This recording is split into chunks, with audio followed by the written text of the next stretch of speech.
ಆತ್ಮೀಯರೇ, ಅಭ್ಯುದಯ ಕನ್ನಡ ಯೂಟ್ಯೂಬ್ ಚಾನಲ್ಗೆ ಆತ್ಮೀಯ ಸ್ವಾಗತ.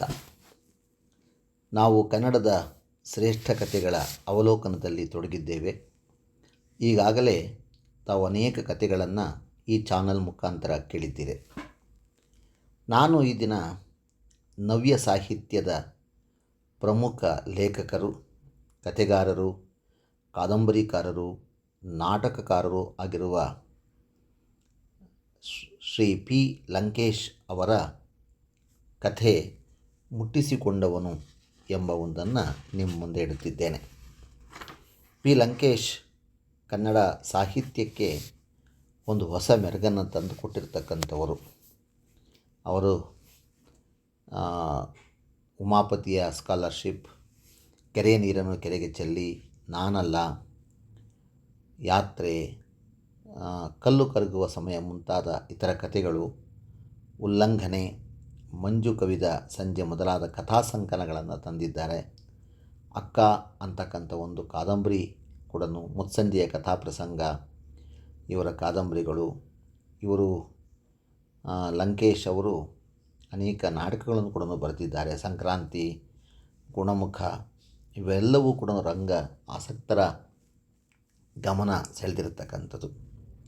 ಮುಟ್ಟಿಸಿಕೊಂಡವನು ಈ ಕಥೆ ಒಂದು ವಿಶೇಷವಾಗಿರ್ತಕ್ಕಂಥ ಕನ್ನಡದ ಕಥೆ.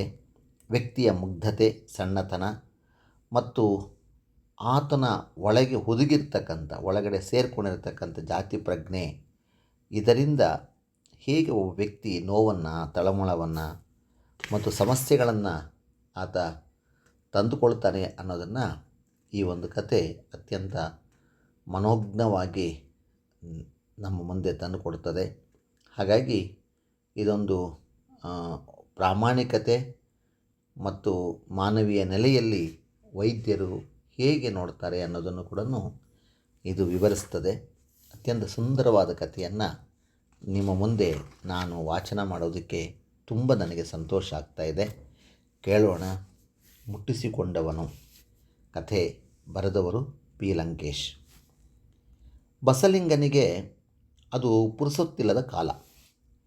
ಗೇಯುವುದನ್ನು 4 ದಿನ ತಡ ಮಾಡಿದರೆ ಕುಳ ನೆಲದಲ್ಲಿ ನಾಟುವುದಿಲ್ಲ. ಆದರೆ ಇರುವ 2 ಎತ್ತುಗಳಲ್ಲಿ ಒಂದು ನೊಗ ಇಟ್ಟೊಡನೆ ಮಲಗಿಬಿಡುತ್ತದೆ. ಎಷ್ಟು ಹೊಡೆದರೂ ಏಳುವುದಿಲ್ಲ. ಇನ್ನೊಂದು ಕೂಡ ತನ್ನ ಸಹೋದ್ಯೋಗಿಯಂತೆಯೇ ಆಗಿಬಿಡುವ ಸೂಚನೆಗಳು ಇವೆ. ಮಲಗಿದ್ದು ಒಂದು ಏಟು ಕೊಟ್ಟೊಡನೆ ಏಳುತ್ತದೆ. ಜೊತೆಗಾರ ಏಳುವುದನ್ನೇ ಕಾದು ಕೆಲಸವಿಲ್ಲದ ಬಗ್ಗೆ ಖುಷಿಗೊಳ್ಳುವಂತೆ ಕಂಡುಬರುತ್ತದೆ. ಆದ್ದರಿಂದ ಬಸಲಿಂಗ 2 ಎತ್ತುಗಳನ್ನು ಯಾರಾದರೊಬ್ಬರಿಗೆ ಸಾಟಿಯಲ್ಲಿ ಕೊಟ್ಟು ಹೊಸ ಎತ್ತುಗಳನ್ನು ಹೊಂಚಿಕೊಳ್ಳಬೇಕು. ಮಗುವಿಗೆ ಮೈಯಲ್ಲಿ ಸರಿಯಿಲ್ಲ. ಶಿವನೂರು ಸ್ವಾಮಿಗಳಿಗೆ ತೋರಿಸಬೇಕು ಅಂತ ಹೆಂಡತಿ ಸಿದ್ಲಿಂಗಿ ಹೇಳುತ್ತಲೇ ಇದ್ದಾಳೆ. ಮಗುವಿನ ಕೆಮ್ಮು ಹೋಗ್ತಲೇ ಇಲ್ಲ. ಈ ನಡುವೆ ಬಸಲಿಂಗನಿಗೆ ಇನ್ನೊಂದು ತೊಂದರೆ ಕಾಣಿಸಿಕೊಂಡಿತು. ಈ ತೊಂದರೆ ತನ್ನನ್ನು ಇಷ್ಟೊಂದು ಘಾಸಿಗೊಳಿಸಿತೆಂದು ಬಸಲಿಂಗ ಊಹಿಸಿರಲಿಲ್ಲ. ತನ್ನ ಮಲಗುವ ಎತ್ತುಗಳನ್ನು ಸಾಟಿ ಮಾಡಲು ಹೇಳಬೇಕಾದ ಸುಳ್ಳು ಅವನ ತಲೆ ತಿನ್ನತೊಡಗಿತ್ತು. ಸುಳ್ಳು ಹೇಳಲು ಬೇಕಾದ ಛಾತಿ, ಮಾತುಗಾರಿಕೆ ಅವನಲ್ಲಿ ಇರಲಿಲ್ಲ. ಎತ್ತುಗಳ ಬಗ್ಗೆ ಹೇಳಲು ಒಳ್ಳೆಯದನ್ನು ಲೆಕ್ಕ ಹಾಕಿದಂತೆಲ್ಲ ತಲೆ ಬಿಸಿಯಾಗ್ತಿತ್ತು. ಅದೇನೇ ಆದರೂ ಈ ಸಮಯದಲ್ಲಿ ಬಸಲಿಂಗನ ಎಡಗಣ್ಣಲ್ಲಿ ಕಾಣಿಸಿಕೊಂಡ ನೋವು ಹೆಚ್ಚಾಗುತ್ತಲೇ ಹೋಯಿತು. ಮೊದಮೊದಲು ಅದು ಕಣ್ಣು ಬೇನೆ ಇರಬಹುದು ಎಂದು ತಿಳಿದ. ಆದರೆ ಕಣ್ಣು ಕೆಂಪಾಗಲಿಲ್ಲ. ಕಣ್ಣಿನ ಸುತ್ತ ನೋವು ಮಾತ್ರ ಹೆಚ್ಚಾಯಿತು. ಈ ನೋವು ಬಲಗಣ್ಣಿನಲ್ಲಿ ಇರಲಿಲ್ಲ. ಎಡಗಣ್ಣು ನೋವಿನೊಂದಿಗೆ ಸ್ವಲ್ಪ ಮಂದವಾಗುತ್ತಿದ್ದಂತೆ ಅನ್ನಿಸತೊಡಗಿತು. ಹೆದರಿಕೆ ಶುರುವಾಯಿತು. ನಗರದ ತನ್ನ ಎಂದಿನ ವೈದ್ಯರಿಗೆ ತೋರಿಸಿದ. ಅವರು ನೋವಿನ ವಿವರಗಳನ್ನೆಲ್ಲ ಕೇಳಿ ರೆಪ್ಪೆ ಅಗಲಿಸಿ ನೋಡಿದರು. ಅವರಿಗೆ ಅರ್ಥವಾಗಿದ್ದರೂ ಬಸಲಿಂಗನಿಗೆ ಧೈರ್ಯ ತುಂಬಲು ಒಳ್ಳೊಳ್ಳೆಯ ಮಾತನಾಡಿದರು. ತಮ್ಮ ವೈದ್ಯಕೀಯ ಪವಾಡಗಳನ್ನು ವಿವರಿಸಿದರು. ಹಚ್ಚಿಕೊಳ್ಳಲು ಒಂದು ಲೇಹ್ಯ ಕೊಟ್ಟರು. ಸ್ವಲ್ಪ ಸಮಾಧಾನದಿಂದ ಮನೆಗೆ ಬಂದ ಬಸಲಿಂಗನಿಗೆ ಹಲವು ದಿನ ಲೇಹ್ಯ ಹಚ್ಚಿಕೊಂಡು ವೈದ್ಯರು ಹೇಳಿದಂತೆ ಬಟ್ಟೆಯ ಕಾವು, ಉಪ್ಪಿನ ಕಾವು ಕೊಟ್ಕೊಂಡ. ಆದರೆ ಕಣ್ಣಿನ ನೋವು ಮತ್ತು ಮಂದಸ್ಥಿತಿ ಕಡಿಮೆ ಆಗಲಿಲ್ಲ. ಹಾಗೆಂದು ಹೇಳಿದರೆ ಹೆಂಡತಿ ಸಿದ್ಲಿಂಗ್ಲಿ ನಂಬಲಿಲ್ಲ. ಅದು ಆತನ ಕಲ್ಪನೆ ಎಂಬಂತೆ ಮಾತನಾಡಿದಳು. ಬಸಲಿಂಗನಿಗೆ ಸಿಟ್ಟು ಬಂತು. ಒಂದು ರೀತಿಯ ಅಸಹಾಯಕತೆ ಶುರುವಾಯಿತು. ನೋವನ್ನು ಸುಮ್ಮನೆ ವಿವರಿಸದೆ ಕೆಲವರಲ್ಲಿ ತನ್ನ ಕಷ್ಟ ತೋಡಿಕೊಂಡ. ಉಳಿದಿರುವ ನೆಲ, ಮಗುವಿನ ಕಾಯಿಲೆ ಎಲ್ಲವೂ ಅವನಿಗೆ ಗೌಣವಾಗಿ ಕಾಣತೊಡಗಿತು. ಯಾರೋ ಒಬ್ಬರು ಸರ್ಕಾರಿ ಆಸ್ಪತ್ರೆಯ ಡಾಕ್ಟರ್ ತಿಮ್ಮಪ್ಪನಿಗೆ ತೋರಿಸಲು ಹೇಳಿದರು. ಸರ್ಕಾರಿ ಆಸ್ಪತ್ರೆ ಅಂದರೆ ದಿಕ್ಕು ದಿವಾಳಿ ಎಲ್ದವರು ಹೋಗುವ ಜಾಗ ಎಂದು ತಿಳಿದಿದ್ದ ಅವನಿಗೆ ಇದು ಕೊನೆಯ ಪ್ರಯತ್ನವಾಗಿ ಕಾಣಿಸಿತು. ಆದರೆ ಅವನಿಗೆ ತಿಮ್ಮಪ್ಪನ ಬಗ್ಗೆ ಹೇಳಿದ್ದವರು ಧೈರ್ಯ ತುಂಬಿದರು. ಖಾಸಗಿ ವೈದ್ಯರು ಕೂಡ ಎಷ್ಟು ಕೆಟ್ಟವರೆಂದು ವಿವರಿಸಿದರು. ಡಾಕ್ಟರ್ ತಿಮ್ಮಪ್ಪ ಬಿಡುವಿಲ್ಲದ ವೈದ್ಯರು. ಅವರ ಆಸ್ಪತ್ರೆಯಲ್ಲಿ 10 ಜನ ಸಾಲುಗಟ್ಟಿ ನಿಂತಿದ್ದರು. ಎಲ್ಲರೂ ಬಡವರು. ಬಸಲಿಂಗ ಕಾಯುತ್ತಾ ಕೂತ. ಅವನ ಸರದಿ ಬಂದಾಗ ತಿಮ್ಮಪ್ಪನವರ ಎದುರು ನಿಂತ. ಒಟ್ಟಿಗೆ ತನ್ನ ಕಷ್ಟಗಳನ್ನು ತೋಡಿಕೊಂಡ. ತನ್ನ ಮಲಗುವ ಎತ್ತುಗಳಿಂದ ಹಿಡಿದು ತನ್ನ ನೋವು, ತನ್ನ ನಿದ್ರೆ, ನೆಮ್ಮದಿಯನ್ನೆಲ್ಲ ಕೆಡಿಸಿದಿರುವುದನ್ನು ಹೇಳಿದ. ತಿಮ್ಮಪ್ಪ ಅವರನ್ನು ಪರೀಕ್ಷಿಸಿದರು. ಸೂಟಿಯಾದ ಬೆರಳುಗಳ, ವಿಶ್ವಾಸ ತುಂಬಿದ ಮಾತುಗಳ ಡಾಕ್ಟರು ಬಸಲಿಂಗನ ದೃಷ್ಟಿಯ ಅಳತೆ, ಸ್ಪಷ್ಟತೆಯನ್ನು ನೋಡಿದರು. ನೋವಿನ ಕಾರಣಕ್ಕಾಗಿ ಹುಡುಕಿದರು. ಕೊನೆಗೆ ಹೇಳಿದರು, ನಿನ್ನ ಕಣ್ಣು ಸರಿ ಹೋಗುತ್ತೆ, ಆದರೆ ಆಪರೇಷನ್ ಆಗಬೇಕು, ಪರವಾಗಿಲ್ವಾ? ಖಂಡಿತ ಸರಿ ಹೋಗುತ್ತಾ ಎಂಬಂತೆ ಬಸಲಿಂಗ ನೋಡಿದ. ತಿಮ್ಮಪ್ಪ ವಿಶ್ವಾಸದಿಂದ ಮಾತಾಡಿದರು. ಬಸಲಿಂಗನಿಗೆ ಇದನ್ನು ತನ್ನ ಮನಸ್ಸಿನಲ್ಲಿಯೇ ಇಟ್ಟುಕೊಂಡ. ಸಿದ್ಲಿಂಗಿ ಕೇಳಿದಾಗ ಡಾಕ್ಟರ ಹೆಸರನ್ನು ಮಾತ್ರ ಹೇಳಿದ.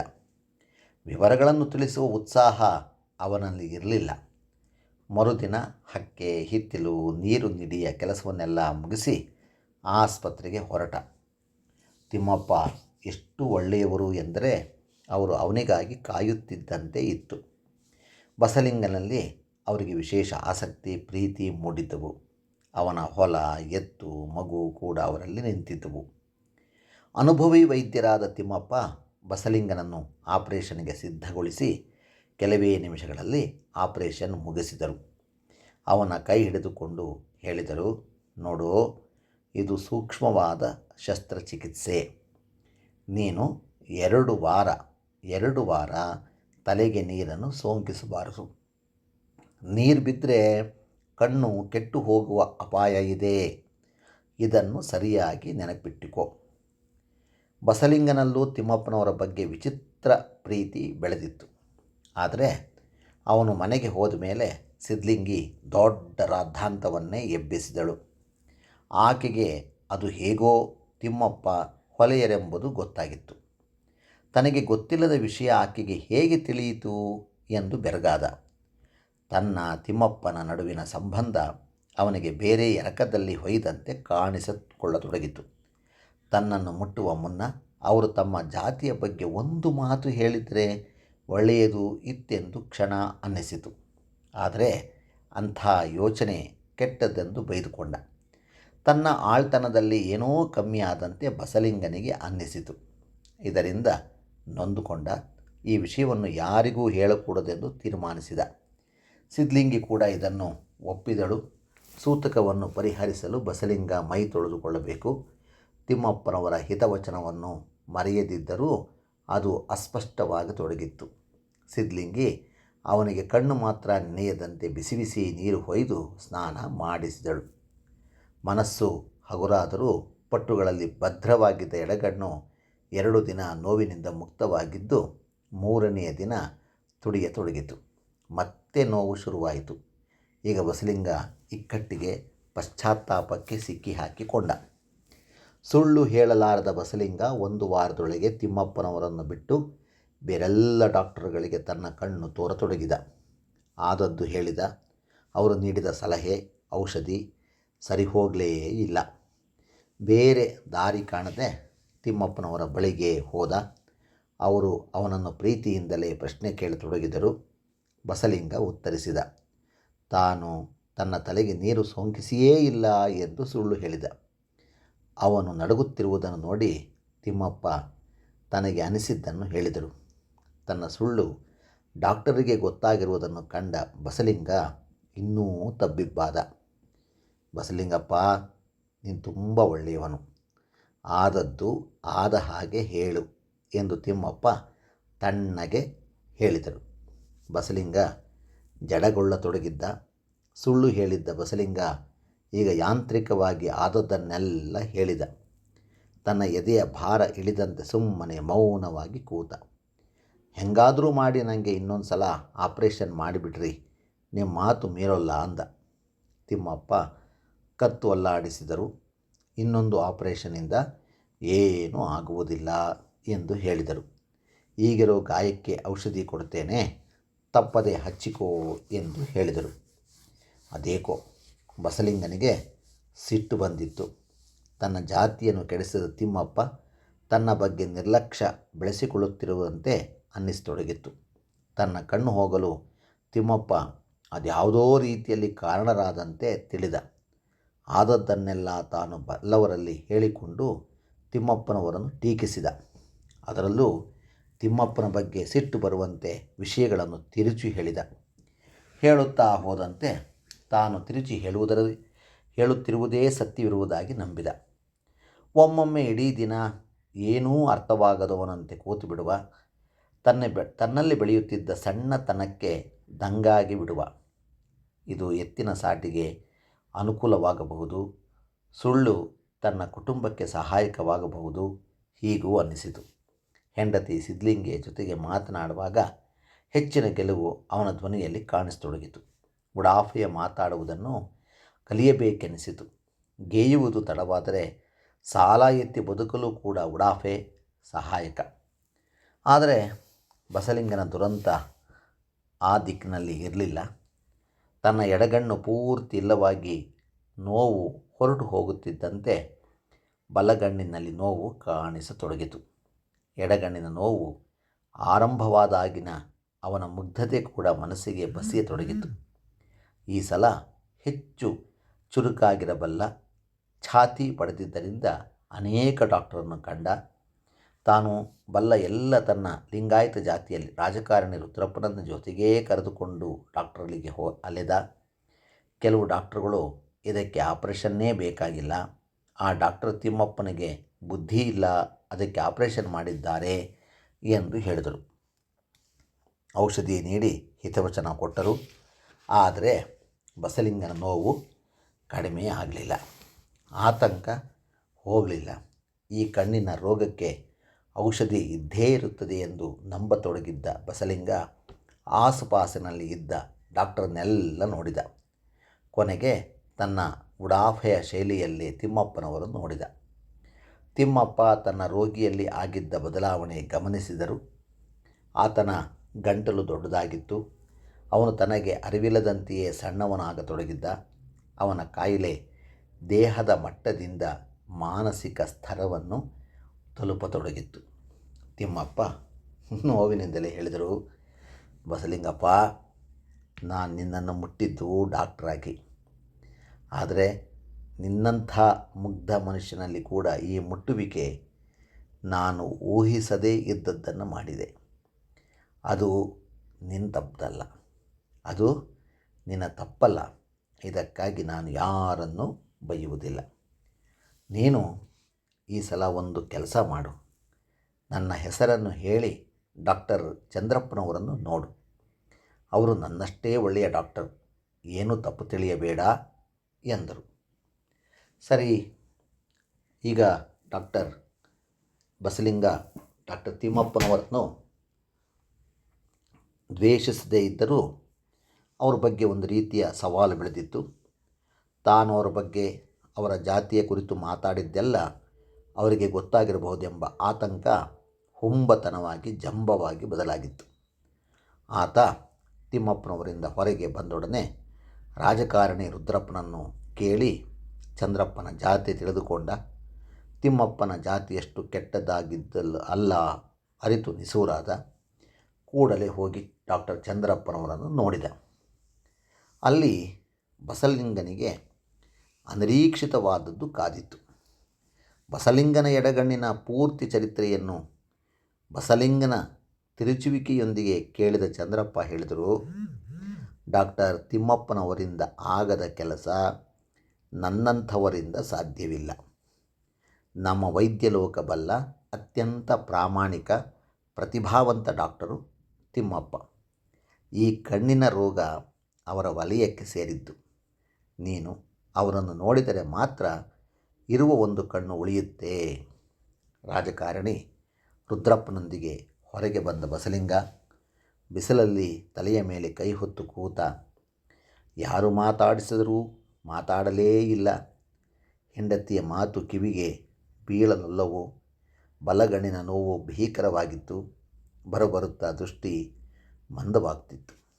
ಬಸಲಿಂಗನಿಗೆ ಗೊತ್ತಿತ್ತು, ತನ್ನ ಉಡಾಫೆ, ಸುಳ್ಳು, ಜಾತಿ, ಮಠದ ಗುರು ಯಾರೂ ತನ್ನ ಕಣ್ಣು ಉಳಿಸುವುದಿಲ್ಲ ಎಂಬುದು ನಿಶ್ಚಯವಾಗತೊಡಗಿತ್ತು. ನೋವು, ದೈಹಿಕ ನೋವನ್ನು ಮೀರಿದ ನೋವು ಅವನನ್ನು ತುಂಬತೊಡಗಿತ್ತು. ಡಾಕ್ಟರ್ ತಿಮ್ಮಪ್ಪನವರ ಮಿಂಚಿನಂತಹ ಬೆರಳು, ಪ್ರೀತಿ ತುಂಬಿದ ಮುಖ ನೆನಪಾದವು. ತನ್ನ ಹೊಲ, ತನ್ನ ಎತ್ತುಗಳು, ತನ್ನ ಗದ್ದೆಯ ವಾರೆಯಲ್ಲಿರುವ ಮಾವಿನ ಮರ, ಪಾರಿಜಾತದ ಹೂವು. ನೇರವಾಗಿ ತಿಮ್ಮಪ್ಪನವರಲ್ಲಿಗೆ ಹೋದ. ನೋವು ತುಂಬಿದ ಬಲಗಣ್ಣು ಕಂಬನಿ ಸುರಿಸುತ್ತಿತ್ತು. ತಿಮ್ಮಪ್ಪನವರ ಕೈ ಹಿಡಿದುಕೊಂಡ.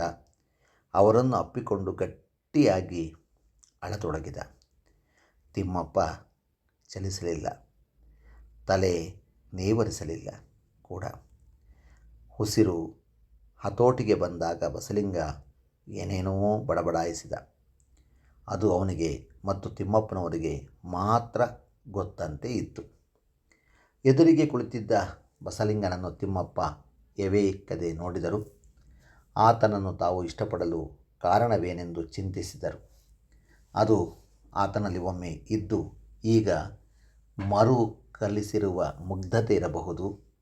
ಅವನನ್ನು ಕಂಡರೆ ಅವನ ಜಾತಿ ಯಾವುದಿರಬಹುದು ಎಂಬ ಪ್ರಶ್ನೆ ಕೂಡ ತನ್ನಲ್ಲಿ ಸುಳಿಯದಿದ್ದುದೂ ಇರಬಹುದು. ಮನುಷ್ಯನ ನೋವಿಗೆ, ಮನುಷ್ಯನ ತೊಳಲಾಟಕ್ಕೆ, ಮನುಷ್ಯನಿಗೆ ಸಾಧ್ಯವಾಗುವ ಸಣ್ಣತನ ಮತ್ತು ಒಳ್ಳೆಯತನಕ್ಕೆ ಸಾಕ್ಷಿಯಾಗಿ ಕಾಣುತ್ತಿದ್ದುದು ಇರಬಹುದು. ಬಸಲಿಂಗ ಅವರ ನಿಶ್ಚಲ ಕಣ್ಣನ್ನು ನೋಡುತ್ತಲೇ ಇದ್ದ. ತಿಮ್ಮಪ್ಪನವರ ಕಣ್ಣಲ್ಲಿ ತೇವ ಒಸರತೊಡಗಿತು. ಅದು ಕಂಬನಿಯಾಗುವುದಕ್ಕೆ ಮುನ್ನ ಹೇಳಿದರು, ಈ ಸಲ ತಲೆಗೆ ನೀರು ಸೋಂಕಿಸಿಕೊಡುದು, ಈ ಕಣ್ಣು ಸರಿ ಹೋಗುತ್ತೆ ಎಂದು ಮಾತ್ರ ಹೇಳಿ ಶಸ್ತ್ರಚಿಕಿತ್ಸೆಗೆ ಸಿದ್ಧತೆ ಮಾಡಿಕೊಳ್ಳತೊಡಗಿದರು. ಸುಳ್ಳುಗಳಿಂದ ಮುಕ್ತವಾಗಿದ್ದ ಬಸಲಿಂಗ ಮಗುವಿನಂತೆ ಅವರ ಚಲನವಲನ ನೋಡುತ್ತಾ ಕೂತ. ಆತ್ಮೀಯರೇ, ನೀವು ಕನ್ನಡದ ಒಂದು ಅತ್ಯುತ್ತಮ ಕಥೆಯನ್ನು ಕೇಳಿದ್ದೀರಿ. ನಿಮ್ಮ ಅಭಿಪ್ರಾಯಗಳನ್ನು ಕಾಮೆಂಟ್ಸ್ ಬಾಕ್ಸಿನಲ್ಲಿ ಹಾಕಿ. ಇನ್ನಷ್ಟು ಮತ್ತಷ್ಟು ಕನ್ನಡದ ಕಥೆಗಳನ್ನು ಕೇಳುವ ಅವಕಾಶವನ್ನು ನಾವೆಲ್ಲರೂ ಮಾಡಿಕೊಳ್ಳೋಣ ಅಂತ ಹೇಳ್ತಾ ಎಲ್ಲರಿಗೂ ಮತ್ತೊಮ್ಮೆ ನಮಸ್ಕಾರಗಳು. ಜೈ ಕರ್ನಾಟಕ ಮಾತೆ.